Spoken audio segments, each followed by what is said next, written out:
can take this. Okay, thank you, Eric.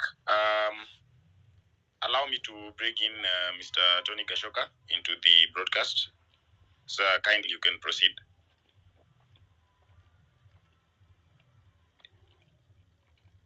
Hello, can you hear me? Yes, we can. Can you hear me?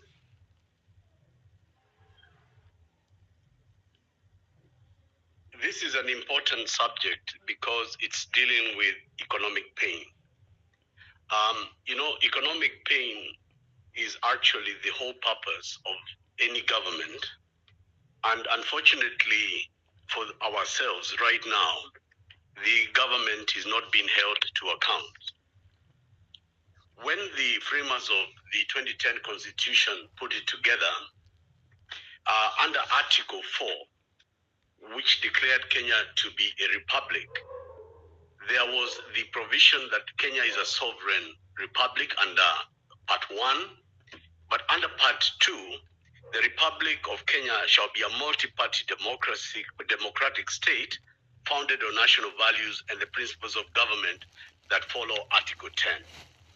The reason that I'm bringing this up is because the only way in which a democratic republic can function is when the government of the day is held to account by the people of the country. Hello? Am I being heard? Yes. Go on. We can hear you. And I want to bring this alarm because Jimmy Wanjigi was speaking competently about what the executives have been doing wrong. And he was talking about the need for us, the people, to hold that government to account. But the only reason that we are being asked to hold the government to account is because of the complete failure of the opposition. And therefore, we cannot have any discussion about progressing Kenya with only Ruto must go.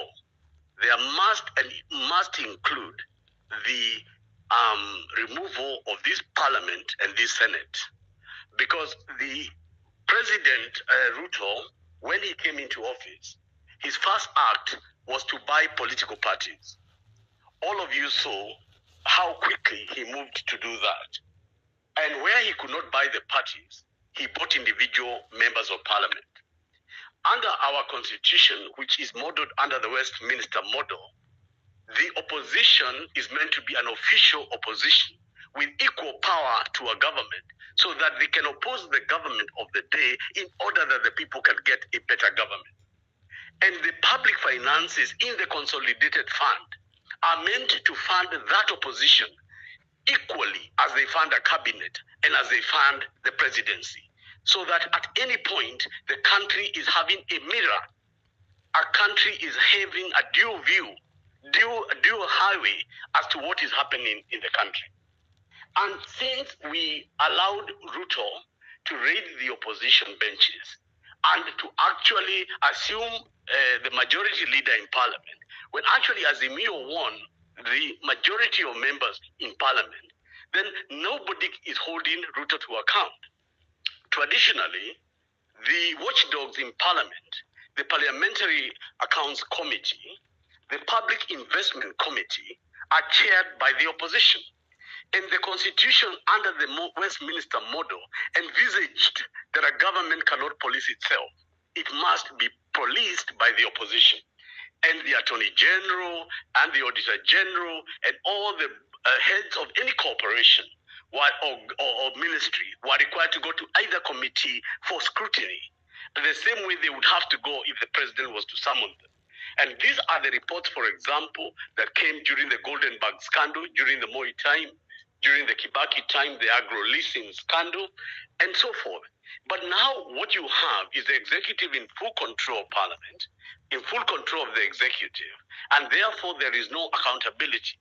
And the citizens, as Jimmy is saying, we need to educate people, but the level at which we are educating the people means they don't have the access to government records. And unless Jimmy had put the kind of money he did to get the forensic audit, it was not possible. Yet the constitution provides that we, the people, fund the opposition, and they have access to government records, have got access to everything so that they can give us this information.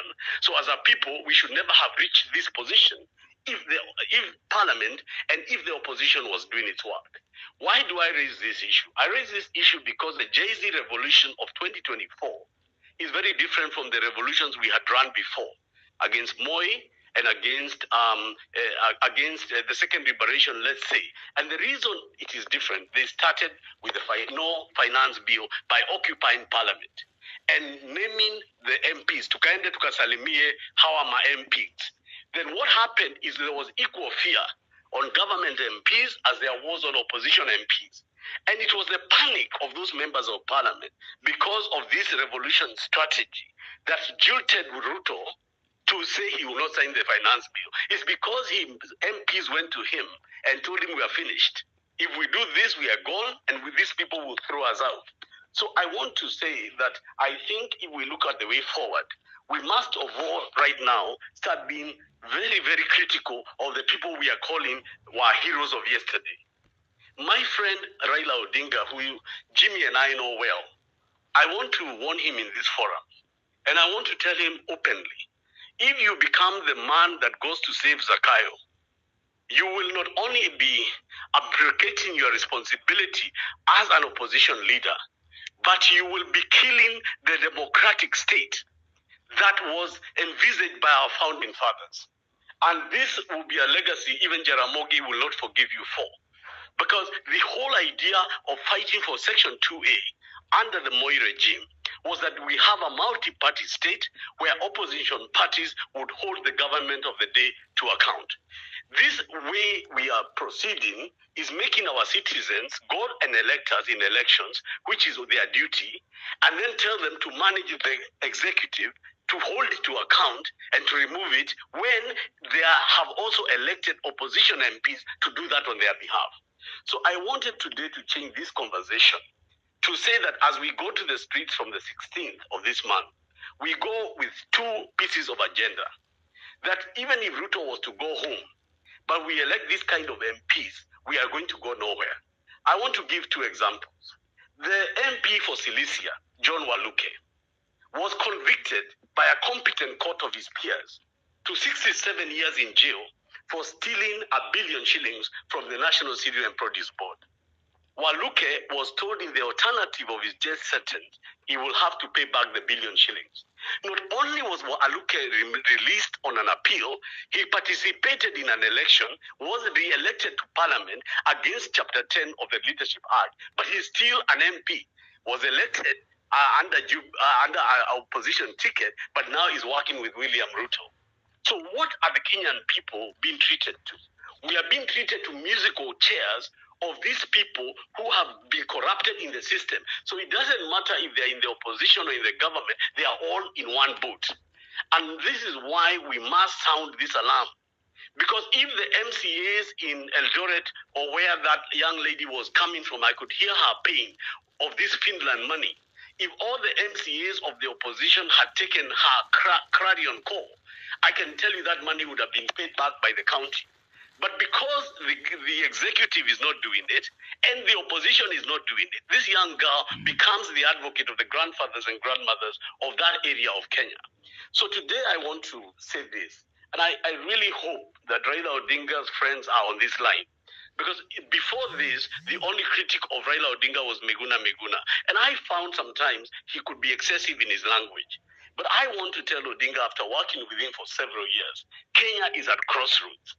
And this particular time, I know you're having resistance from other leaders of Azimio who are not boarding on this idea of a cabinet reshuffle or an idea of some kind of dialogue. I want to tell this country why the court rejected BBI. BBI was rejected by 5 judges of the High Court because they said that this was driven by the president and Raila Odinga. It was not driven by the public. It was not people-driven. And because it was not people-driven, the judges, Judge Ogunda, Judge Ngugi, Judge Nyaga, and Maveka, and all of them said that the only way to alter the constitution is to involve the people and get them to begin the agenda.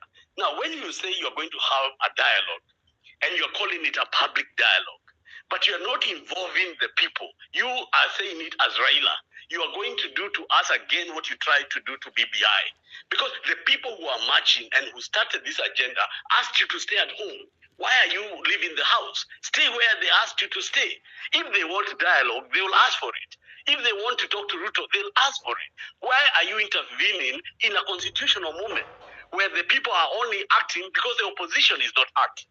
So as Jimmy is saying, if these matters had just also had more people giving Jimmy some space, if there were more leaders in the opposition, if there were more people adding voice and adding, firewood to this fire, this issue of economic rape and economic destruction of Kenya would have reached all of us sooner before we get, from the frying pan to the fire.